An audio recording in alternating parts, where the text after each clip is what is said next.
Hello, everyone. Hello. Good morning. My name is Patrick Yearout. I'm the Director of Recruiting and Training for Ivar's Restaurants, which is up in Seattle. And my topic today is advocating for hospitality. And so I know a lot of you are probably aware there's been a lot of new laws lately, especially state and local laws, that have had an impact on our organizations. So let's take a look at a few of them. As you can see up here, so the first one I listed, minimum wage. How many people have had a minimum wage increase for their employees in the last year or two? So quite a few of you. Up in Seattle, we have a $15 an hour minimum wage. In fact, we were the birthplace of the $15 an hour minimum wage, so you're welcome for that. Paid sick leave is another one that you're probably hearing more and more about.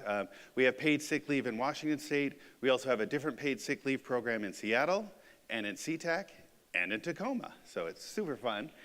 In Seattle, for example, all of our employees who work there, for a company our size, if they work full-time, they earn 9 sick days per year. Paid family leave is another one you probably heard about. Up until this month, there were only 4 states with paid family leave programs. We added a 5th state this month on July 5th. It was our state, Washington State. And you'll probably be hearing a lot more about it in a lot of other states as well. Ban the box. If anybody's not familiar with that, that's a law that prevents employers from asking job applicants about their previous criminal history, either on the application and sometimes in the initial screening interviews.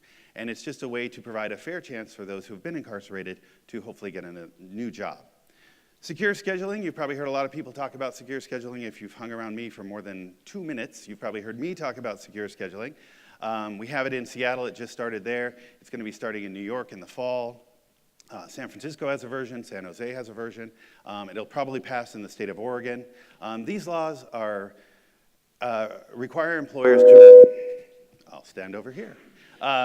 These laws require employers to provide their employee schedule at least 2 weeks in advance. And if there's a change in the schedule, if a manager needs to adapt something, send somebody home early, bring somebody in early, or send someone home early or bring someone in early, then they have to pay the employees more. There's a premium pay, as it's called. Menu labeling is another one. The FDA rule that was supposed to go into effect in early May this year got pulled right beforehand, about 3 days before. But there's still a lot of state and local legislation about menu labeling. Pop taxes have been popping up all over the place. Philadelphia has one. You might know them as soda taxes. Up in Washington, we call them pop taxes. But soda tax, they have one in Philadelphia. They just enacted one in Seattle. There's several cities in California also considering them. And then I listed 3 others that you may not have heard about, but you're probably going to be hearing more and more about in the coming years. Portable benefits legislation. Has anybody heard about that before? A few of you? Okay, so that concept is you earn benefits working for one company, and then when you leave, you get to take those benefits with you to another company. And it also covers places like employers like Uber and Lyft as well. Gender pay equity is something you're probably going to hear more about, and also paid childcare legislation. Now, I am not here today to talk about whether these laws are good or bad. That is an entirely separate conversation.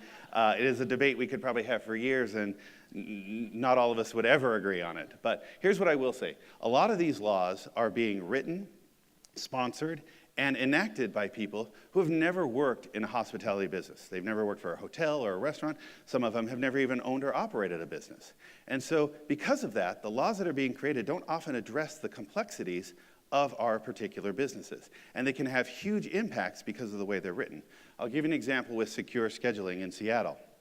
So the way that law was originally written, it did not include any sort of a grace period, okay? So if an employee was scheduled from 10 to 3, and at 2:59, say that employee got busy or went to the bathroom, or maybe just wasn't, paying attention to what time it was, and ended up clocking out at 3:02, then that would have been considered a schedule change.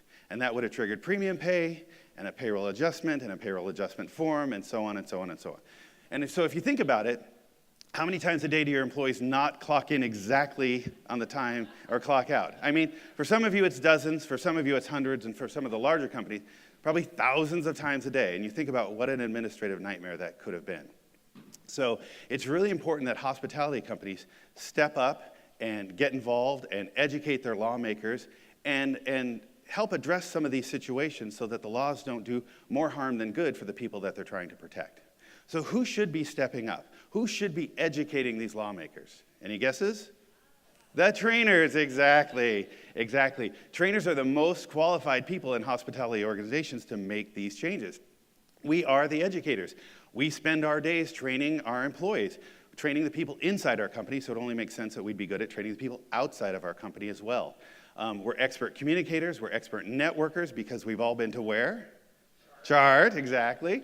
And also, many of us are really good at developing partnerships, because whenever we develop new training materials, we work with IT, we work with HR, we work with operations. We're very good at developing partnerships, and that's an important skill when it comes to this process.